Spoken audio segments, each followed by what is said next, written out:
Therapy Chat Podcast, episode 274. This is the Therapy Chat Podcast with Laura Reagan, LCSWC. The information shared in this podcast is not a substitute for seeking help from a licensed mental health professional. And now, here's your host, Laura Reagan, LCSWC.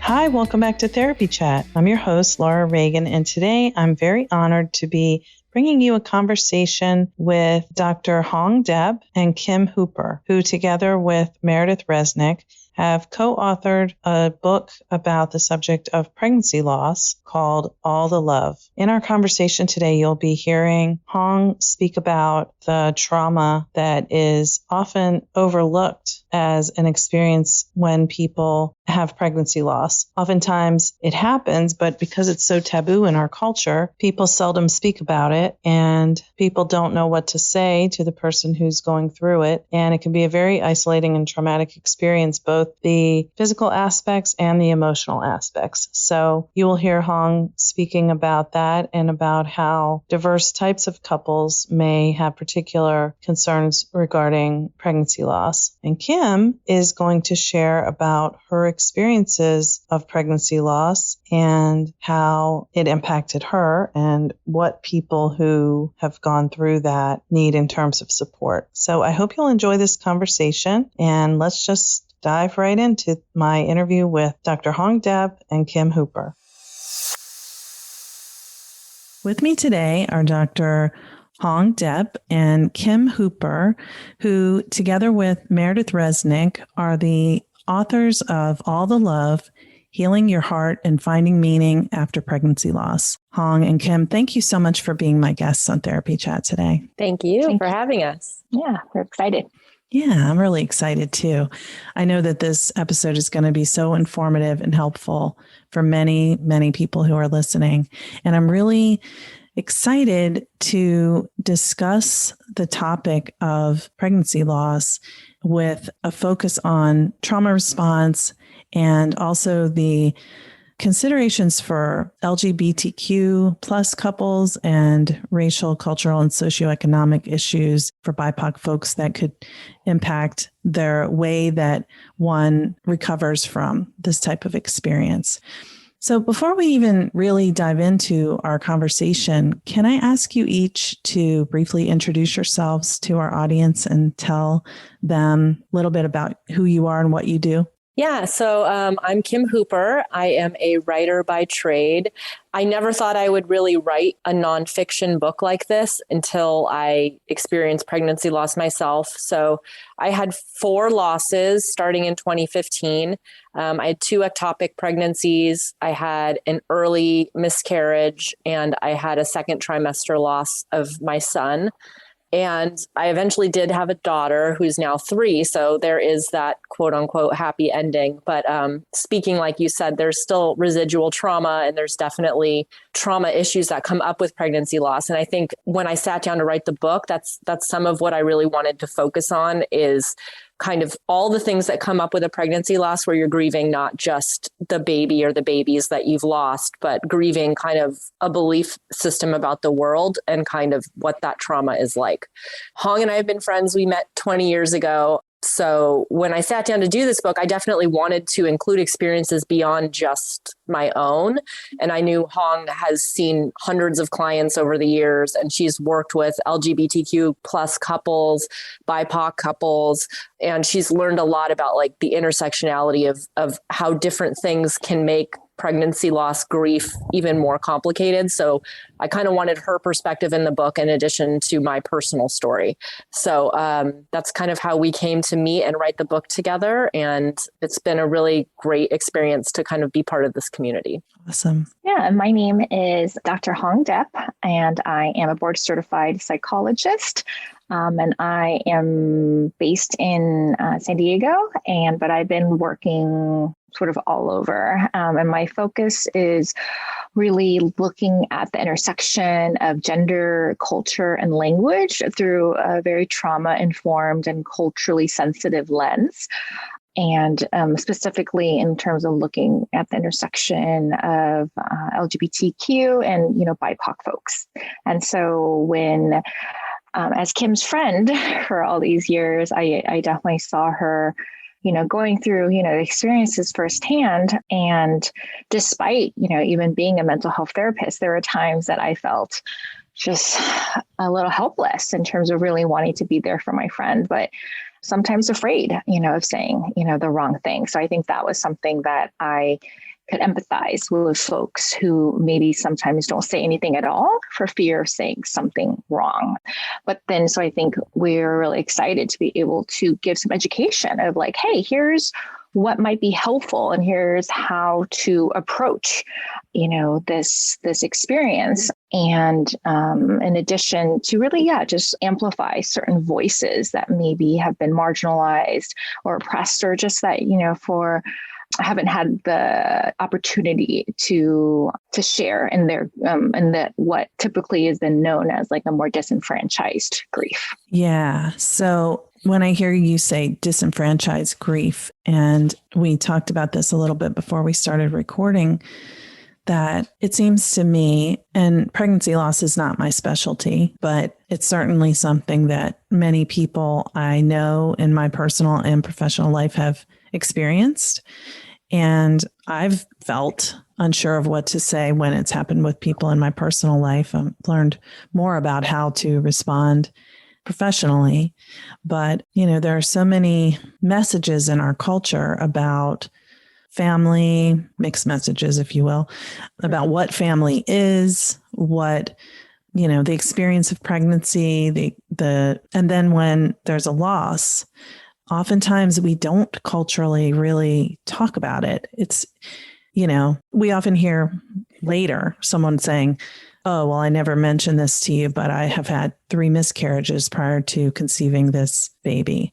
Or, it's almost like it didn't happen sometimes, that when there's a miscarriage, it's like, oh, they were pregnant and now they're not, and just don't talk about it kind of thing. So Kim, are you open to sharing a little bit about sort of what has impacted you as you've gone through these experiences? Yeah, well, I think you're right that this is something that as a culture, we're so silent about. And I think it really comes down to women feeling just a lot of shame about this loss, like kind of feeling like, well, my body was made to do this and it somehow failed. It's failed me. It's failed everybody else.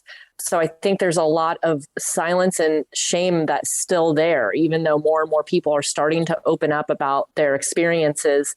I think that's still there. Like you said, as a culture, we're just not great with grief in general, but this kind of, grief for a baby that you never saw yourself, like you didn't see your friend's pregnancy, you didn't even know about it.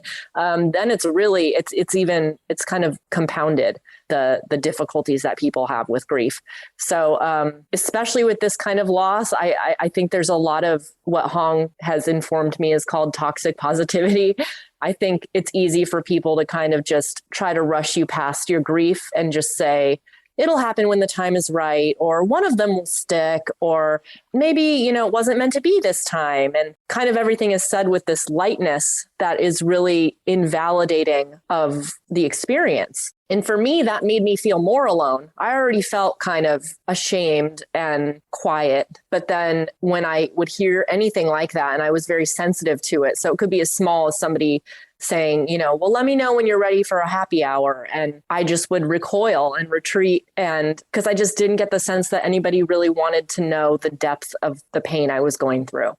And I think that adds to the silence. And then you're kind of then in a real isolated situation where your grief isn't really being validated. And for me, I didn't trust my feelings. Like, am I too sad? Like, am I not handling this well? Like, am I not doing this right? Whatever right is. So I think that can be really challenging when you're going through it. It can kind of get you into really up in your own head. Yeah, that's when you were talking about that, it's like I'm just hearing sort of like everyone needing to skip over how you feel and just get to when are you going to get over this so that I can be comfortable or something, Yes. Right. And I mean, I get it because they didn't experience what your body has been through. They didn't hold the dream of the baby.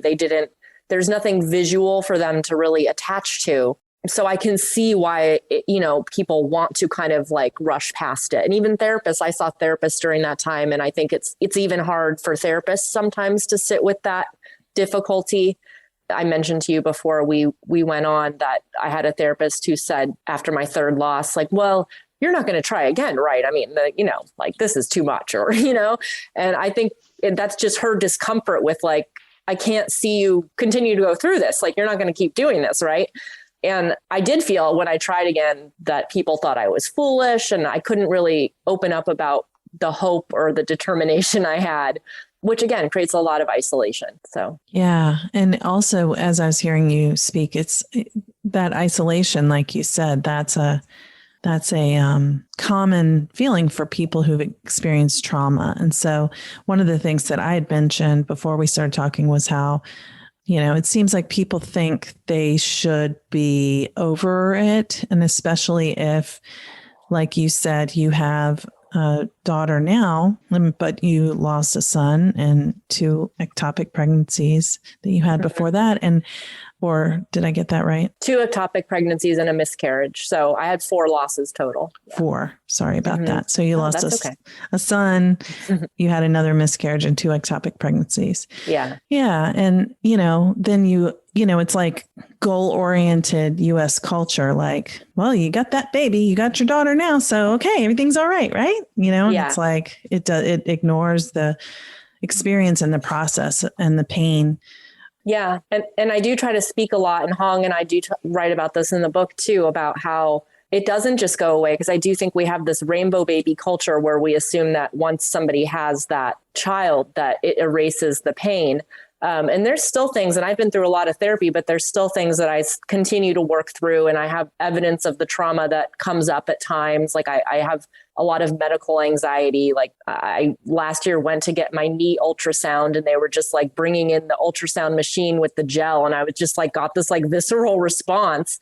So there's things that last. I mean, there's, fears and anxieties that linger that I think people don't give a lot of attention to. So while I'm happy that more people are coming forward and sharing their experience and saying, oh, I had a pregnancy loss, I still think it's important to talk about the whole process and the whole trauma response and how we recover from that. Because, I think there's still a lot of silence about what that all entails. Thank you.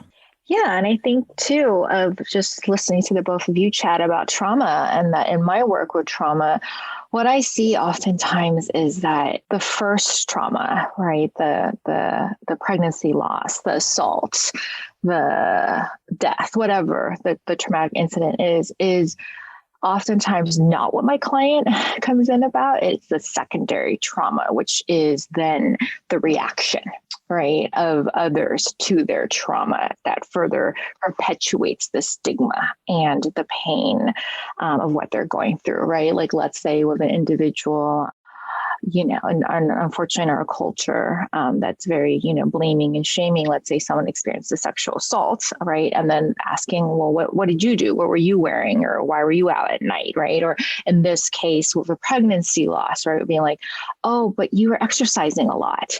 Or, or again, also, oh, but at least, you could get pregnant, like you could do it again. Or you already have one child, right? So it's the reaction oftentimes, what I see in my work, that then further even cements the loneliness and the isolation that Kim mentioned, that just further exacerbates the symptoms, of potentially, diagnosable PTSD or just a traumatic, response. And that with the lack of knowledge of just the different physiological reactions that our body has to a trauma response and a traumatic event, that oftentimes, especially if, an individual, let's say in this case, post-pregnancy loss, is already going through such a surge of hormonal changes and everything like that can either just credit it to, oh, this is just my hormones, or other people will be like, oh gosh, it's just hormonal, or just really feeling like they're going crazy. I mean, I have often a lot of clients come in to be like, I just feel like I'm going crazy. But their body is having, a traumatic response to, I mean, if we look at the medical invasiveness of, and I know Kim talks about that in the book, of the different procedures, which I did not know about, that it entails. It is literally invasive into your body.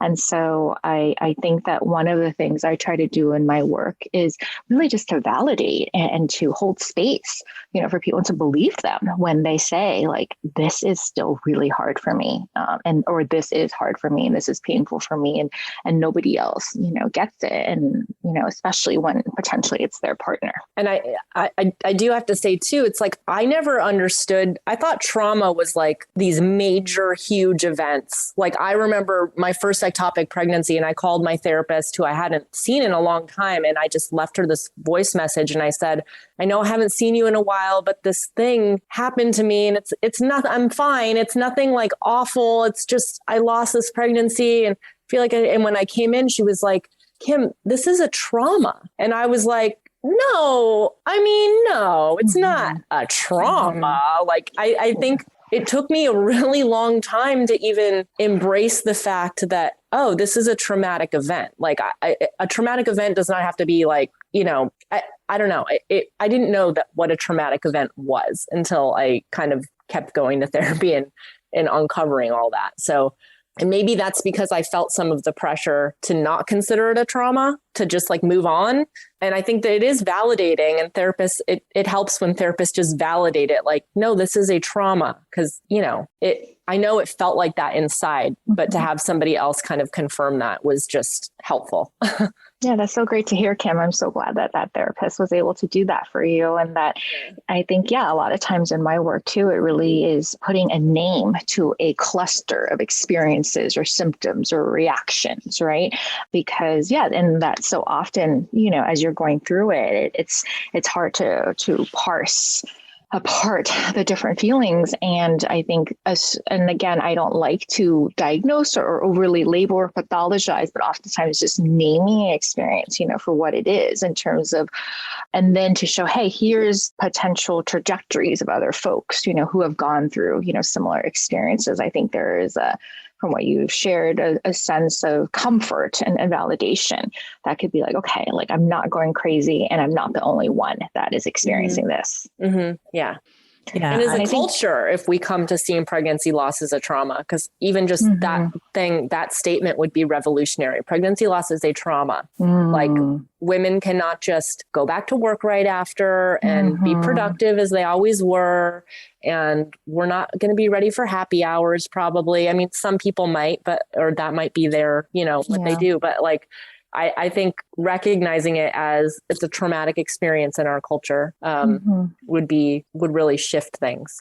Yeah, but I think we've seen too, in social media, right, that, let's say, for example, with Chrissy Teigen and openly sharing about her, pregnancy loss, that we see that there were some people who applauded her and, was like, that's so brave. And unfortunately, there was still that camp too that was like, TMI, like too much information, right? That like they, again, just like didn't want to see it. Right. But I think it goes back to that conversation you had about, I think that for a lot of folks, they were trying to like silver line, right, your experience, and that the whole at least, right, what Brene Brown says is kind of the difference between sympathy and empathy, right? Because for somebody to truly, even if they hadn't experienced a pregnancy loss, they would have to tap into something in them, like some grief, some loss, some hope that didn't materialize. But not a lot of people, want to do that or have the self-awareness or the empathy, let's say, to really sit in that pain for a minute, to be like, okay, I haven't experienced a pregnancy loss myself, right? But how would I feel, or how can I imagine how Kim would feel, in this moment? And does this remind me of something, for myself? And so I think that's the part that I think oftentimes, clients will say too, like, oh, I'm getting a lot of sympathy from people, like kind of the pity face and, like bringing over the casseroles and, all that stuff, which, is great as well. But definitely, I think oftentimes just sitting and having somebody sit next to you and sit in with your pain, I think is one of the most powerful and healing things that, we can do, especially as therapists. Yes. And that's so powerful, because I think that's part of it, in the big picture with our culture doesn't like to talk about painful things. We have this whole history that we don't like to think about or talk about in terms of, oppression of peoples and genocide. And, it's but look how we're so great. We technology and we make so much money and buying stuff and we look so pretty and, focus on it's almost like culturally toxic positivity is our brand. I told Hong recently that I feel like our culture has avoidant personality disorder, because we're not willing. We don't want to deal with it. We're just like the gloss over things. And so when you're going through something hard, it can be you just feel this very jarring. You feel kind of like you're on a separate island from the rest of the world. Like everybody else is kind of pretending like everything is great. And you're kind of like, no, I'm in a lot of pain. So it can be very unsettling, I guess is the word. Yeah, it makes me think about what you said at the beginning of this conversation. I didn't jot down the words you said, but you said something about change in the way you see the world after this experience. Can you talk a little bit about that? Yeah. I mean, for me, I think I'd always been one of those people who thought life was generally fair. So if you do the right things, good things happen to you. I hadn't really had anything horrible happen to me. I hadn't been through any terrible grief. And so this kind of just rocked me in that life is very fragile and sometimes bad things just happen. They don't mean anything. There's no rhyme or reason. If you're a good person, it doesn't mean that you're immune from certain things happening.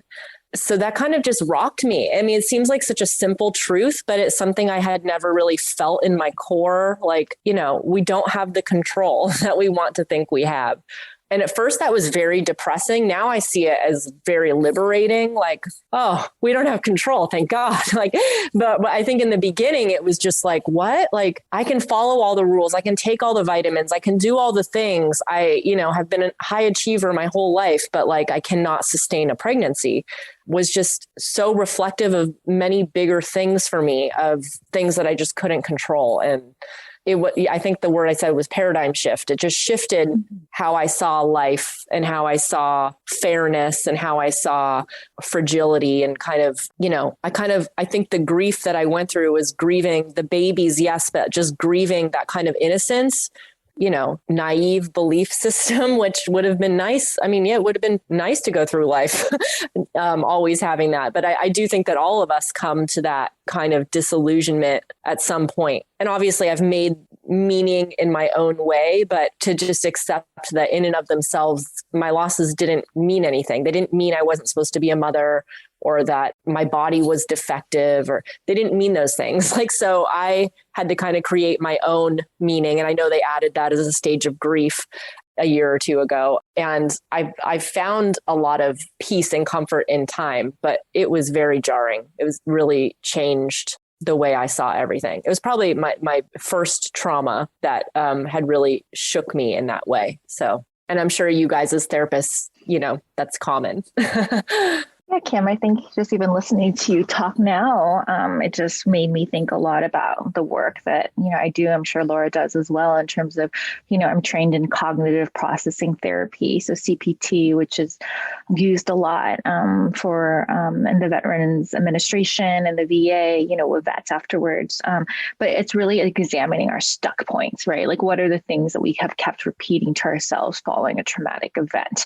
And so, potentially if one of the stuck points for some folks experiencing pregnancy loss was, it was my fault, or, my body's defective, or, or whatever it is. And so it's really examining the stuck points and how to challenge that, and a little bit of narrative therapy, as well, and schema therapy of really trying to, how can you integrate sort of this traumatic experience into your life beliefs, right? And that, for a lot of folks, it sounds like you have been able to do that work to not become jaded and cynical about the world, but to know that, yes, it's unfortunate that, it's not the simple rule of good things happen to good people and bad things happen to bad people, right? But I think it sounds like you've been able to kind of process it and, get to a place where you can create your own meaning, from the experience. Yeah.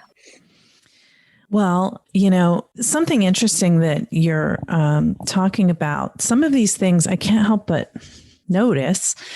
Some of the things that you're talking about, like my body's broken, or I'm not meant to be a mother, identity things.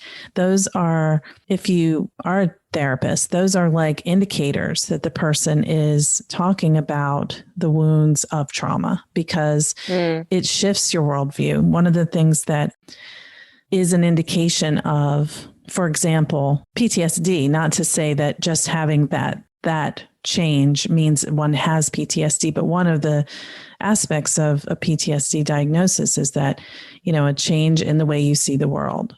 So it's something that trauma does. So, I was saying to you before how I think that many people who experience pregnancy loss do a lot of, when they seek support, they're doing grief work and they're seeking, grief therapy or infant loss or pregnancy loss groups, but sometimes the trauma part isn't part of it. And that, so then there's still a piece of it that's unresolved, even if the grief part has healed, so.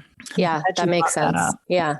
So Hong, can you share a little bit about some of the ways that this type of experience can land for people who are not, like for LGBTQ couples, and for people of a variety of cultures and ethnic backgrounds? Yeah, so I look at big question.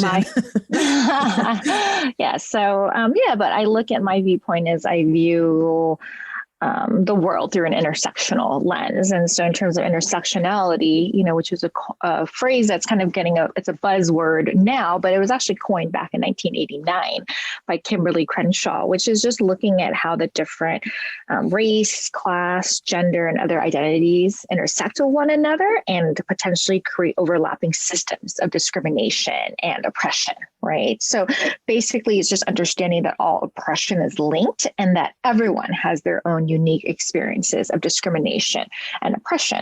And so you can imagine, so let's say piggybacking on what we just talked about the idea of, oh, my body is broken.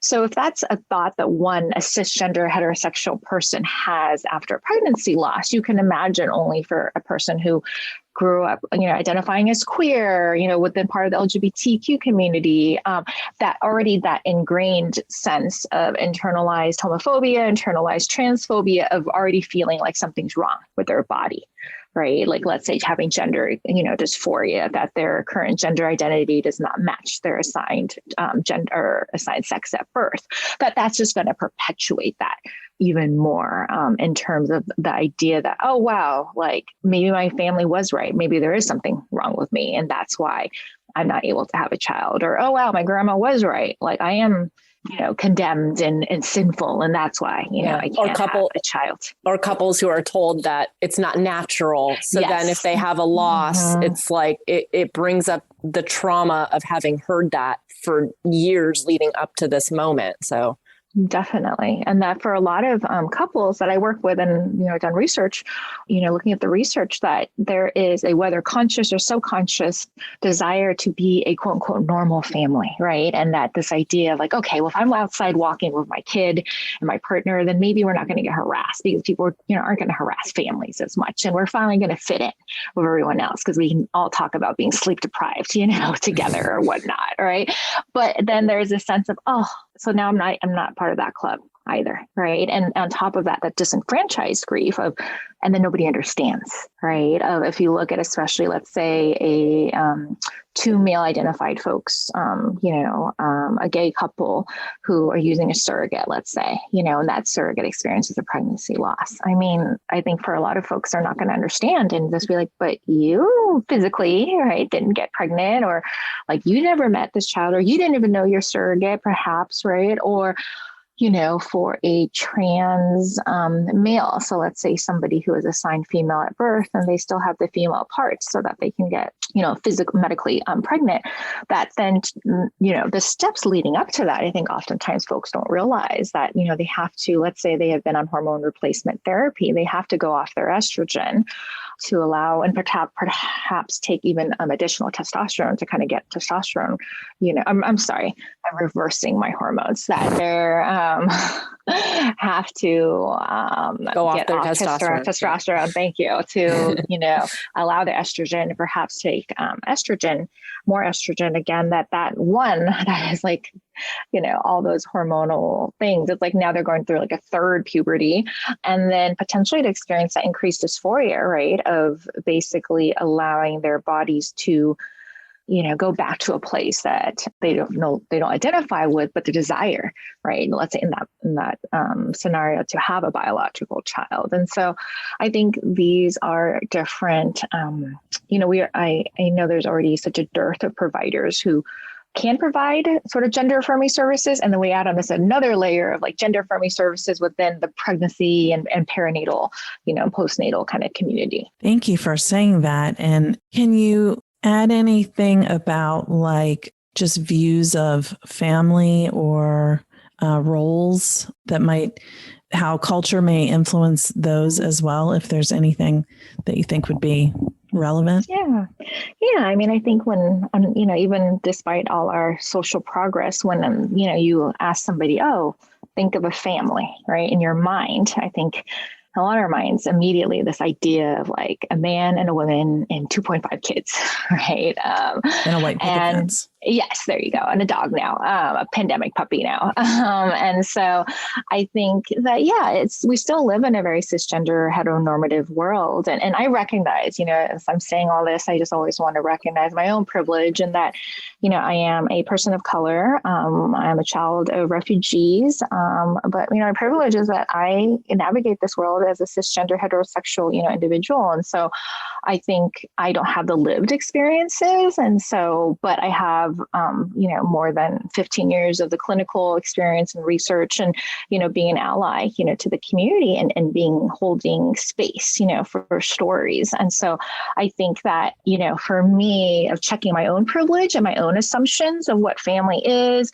what gender identity is, of my own sort of my own biases. And I think that's usually when I do trainings for other therapists, it really is asking them to really think about potentially their own assumptions and their own biases and what they may be consciously or subconsciously, bringing into the therapeutic, room, and that none of us are immune to, societal pressures and, we look at like a marketing and, it's all just so deeply woven into the structure of our everyday lives, and not to, discount or, saying that that's permissible. But I think it is something where oftentimes, in terms of when working with the marginalized communities, of really examining sort of the different layers of structure, right, that can potentially oppress,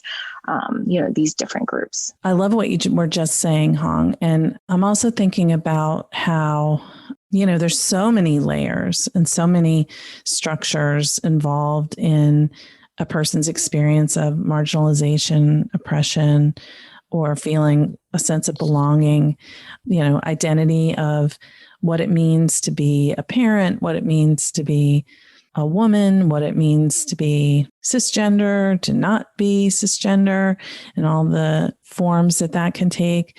And also I'm thinking about, like, for example, you talked about Chrissy Teigen before she talked about her pregnancy loss, or I think her baby died at birth. I can't remember exactly if he was stillborn. He was stillborn. Yeah. Okay. Yeah. Thank you. But before that, I believe I remembered her talking in the past couple of years about her experiences of, postpartum anxiety and depression, perinatal mental health. So she's done a lot to raise awareness of that.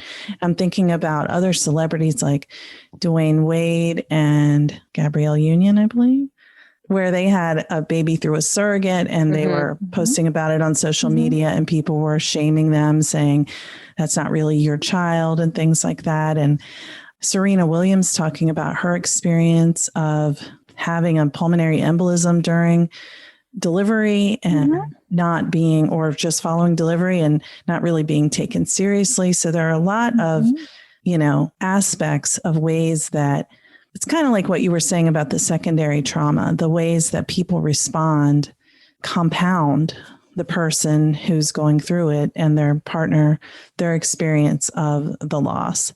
So, like even saying like it was God's will and things like that, that people mean to be helpful, but it feels unsupportive, invalidating, and makes the person feel more isolated and alone. Yeah. Yeah, definitely. And I think, just you bringing up about Serena Williams. So I'm like, if this is Serena Williams, she's getting poor treatment, right? You can only imagine. If Serena Williams can't be taken care of well enough, then. Yeah. And we know that there's this concept called the weathering effect. I don't know if you've heard about it, but basically, for Black women, because of their different layers of oppression, that this weathering effect is that the different layers of stress, because we know that stress is not good for us. And the compounding impacts of it just leads to potentially poor outcomes during pregnancy and an increase in pregnancy loss. And on top of that, potentially maltreatment or poor treatment or, not getting into correct diagnoses amongst, medical providers, due to lack of training or subconscious or conscious biases. Yeah. And maternal death too. I mean, we know Black women die more in labor or immediately after labor.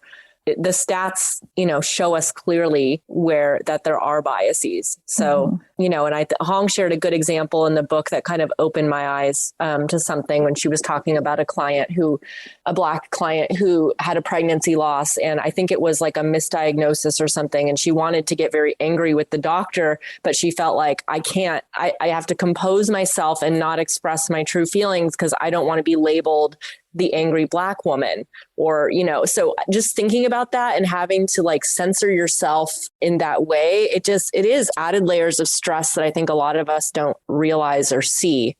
And the intersection of that with the grief of pregnancy loss, it's just it's an added thing. So. Yeah, it just makes me think how confusing it must feel for someone to go through this and have these this grief and this trauma, and then all these other complicating factors that can just make it so difficult and so overwhelming. It's like, where do you even start? And to ask for help. And if you try to speak with people and they're trying to be supportive, but it's making you feel dismissed and invalidated and alone. And, like, how can you even trust that if you ask for help that you'll be able to receive the help that's going to resonate, as you mentioned, even with, clearly well-intentioned therapists you were working with, Kim, who said something that you found very painful. Yes. Yeah. Like telling me, you're not going to try again, are you? As if I was like insane to consider keep trying when I already felt that way a little bit inside. So it didn't help to hear it kind of validated in that way.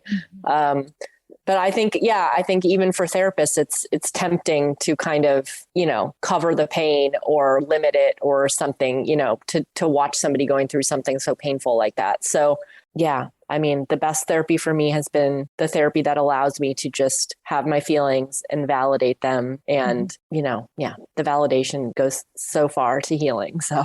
Yeah. And I think too, I think I wanted to share too, just that even if somebody is looking for therapy, we know that unfortunately, there are so many barriers to therapy, whether that be, first the stigma, right? Unfortunately, I think it's gotten better during this pandemic that not that I want to silver line this pandemic either, but that definitely I think people are realizing that mental health, right, is important. And so I think, for folks of dealing with their own stigma and oppression and ideas of what mental health is and isn't.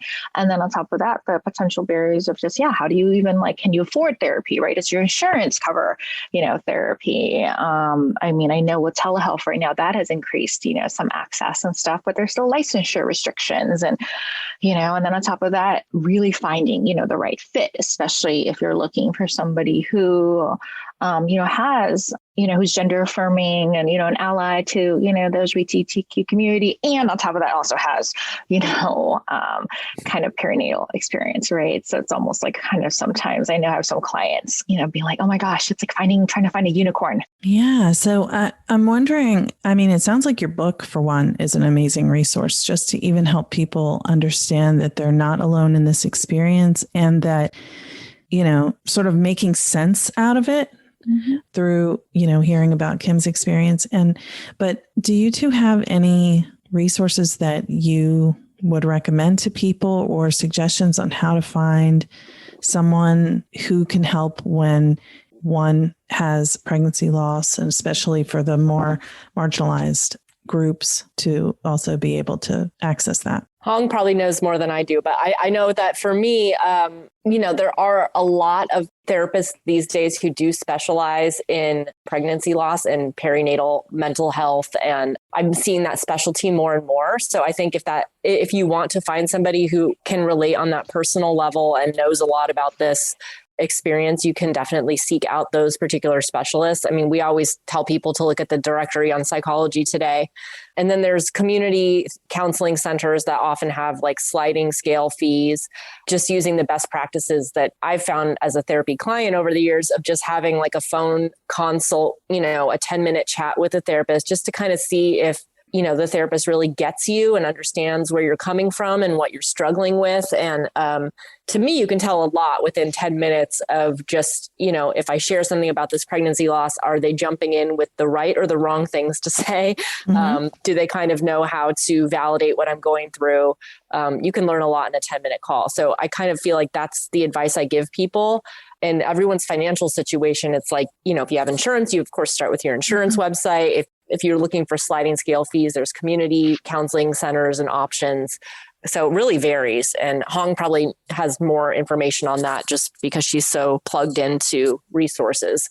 Yeah. And in addition to that, too, I think especially if you're looking for somebody who identifies with a certain racial ethnic group, there definitely are different websites that I can share later that you can maybe link to your show notes or something like that, sure. That, for different communities, right? Because I know oftentimes too, it's that extra layer of I don't want to have to explain certain things about my culture or my beliefs on top of then also explaining about my pregnancy loss, right? So I think that's why for, some folks that's been very helpful or, and definitely too of looking at your local LGBTQ chapter and reaching out to them. And I always tell people, it is unfortunately a kind of having to be a very proactive kind of search. And that if if there is somebody you're like, oh my gosh, this would be the perfect person for me. And then, they're full, just always ask them, hey, do you have anybody else you would refer? Right. Because I'm always, if somebody reaches out to me and I'm full, then I'm always like, okay, well, what area are you looking for? What are you doing? Because that's just a very, as a professionals, that's what, we do is then being like, okay, I don't have room for you right now, or, my schedule's full, but, here are other providers that I trust and that I can refer you to, or at least here are different resources, and again, a plug for the book that there definitely is a list of resources, at the end, and there's different screeners in there as well. And again, no replacement for individual one-on-one therapy, but the way we wrote it is that if somebody has a specific concern, they can go to the table of contents and go specifically there, and then they'll read about, Kim's kind of personal experience, with that, and then either Meredith or I sort of therapist, hats view on that, and all in very non-jargony, language. And so I think that's what, I think we're really proud of our book for that, because it's just is really accessible to a lot of folks who unfortunately may not have the time, money, resources, whatnot for right now, get into individual, therapy. And that for some people, I think too, as a therapist, I forget, like, they're really, it's scary, right? To go and, sit across from, or I guess across the Zoom screen now from a stranger and just start to open up. And so I think I'm very aware of that, given that I've been in therapy myself too. And so I think I always have to remind myself, like this, it's going to take some time to, to build a rapport. And that especially if, someone hasn't been studying psychology for the last 15 years as I have or something, then it's definitely going to be, entering a new environment. So I think in a way, maybe this is a little gateway into understanding more that therapists are human too, and that, we're not scary, and that, but that we have, the training and a lot of us, potentially the lived experiences to support and to provide that space and validation. Awesome. And I just want to add quickly that in my area, our local hospice organization offers a lot of free counseling and support groups for around grief and loss and related to many specific topics. So I think that's a common thing that hospice organizations often do, and a way for people to maybe ease in if they're not either able financially to start with a therapist, or they also aren't sure, if that's what they want to do or what they need. That's a resource that many communities offer. But where can people find your book? Because I know when people are listening to this, they're going to want to go right out and buy it. So where can they find it? It's available wherever you would normally buy books. So we always recommend Bookshop to support the independent booksellers, but you can get it on Amazon. You can get it as an ebook, a paperback, whatever you think is best. You can also, we have a website, alltheloveafterloss.com. So we have blog posts there. We talk a little bit more about the book, so you can kind of, read up on our viewpoint and what's in the book. Fabulous. So I will link to alltheloveafterloss.com and any other resources that you two want to send me after we finish recording, and I'll put those in the show notes. And I just want to thank you both, Kim and Hong, so much for being my guests today on Therapy Chat. Yeah, thank you for having us. Yeah, thanks for having us.